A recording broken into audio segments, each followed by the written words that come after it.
Welcome back everybody. For this video I'm going to be doing the different types of knives and what I tend to use them for. So the ones I have before you are a fixed blade, a slip joint or just your traditional pocket knife, a folding knife, an assisted knife, and an automatic. So let's get started. The first knife is the fixed blade. So fixed blade is just one big piece of steel. It doesn't fold, it's just kind of there. So this model in particular is the Essie Azula 2. So far, I've really enjoyed this knife. It's a good outdoor knife. It's got micarta handles, so it gives it a good grip. However, it doesn't exactly hold its edge for too long. I have noticed I have to sharpen it a little bit more than some of my other knives.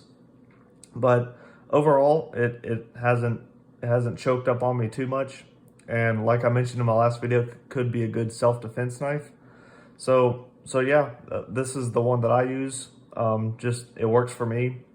And you don't really notice it even when it's on your belt. So yeah, this is the Essie Azula 2. For the next knife, this is just your very traditional basic pocket knife. Has a little friction lock. Like you can still kind of push it open. But this one is the Victorinox Huntsman. And I really enjoy this one. It not only does it come with a primary blade, but it also comes with a little mini one and a saw, some scissors, little can opener, bottle opener and wire stripper, a little,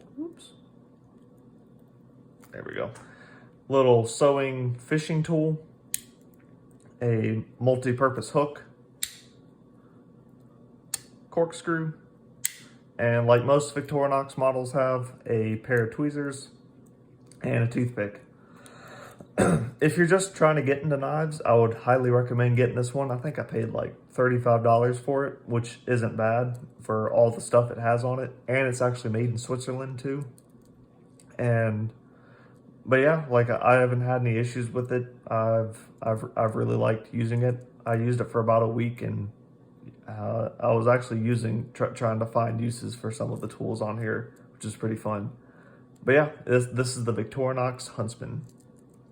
Now this is just this is the Benchmade Freak. This one you're going to be paying a little bit more. It's more in the about $200 range. I haven't found it for under $100 anywhere, but it opens very nice. Most Benchmade knives do, but I have liked this one because it holds its edge for I think I've only had to sharpen it like one time after 4 months of use, mainly because it has M4 steel on it.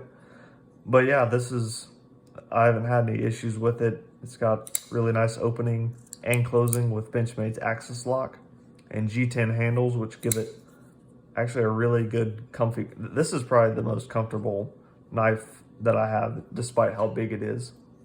It actually carries very well as well. But yeah, this is the Benchmade Freak M4. Now that we're going to get into assisted knives. So an assisted knife, a lot of people get these confused with automatic because they open really fast, but they're actually it's a little spring and you kind of have to nudge it to get it to open.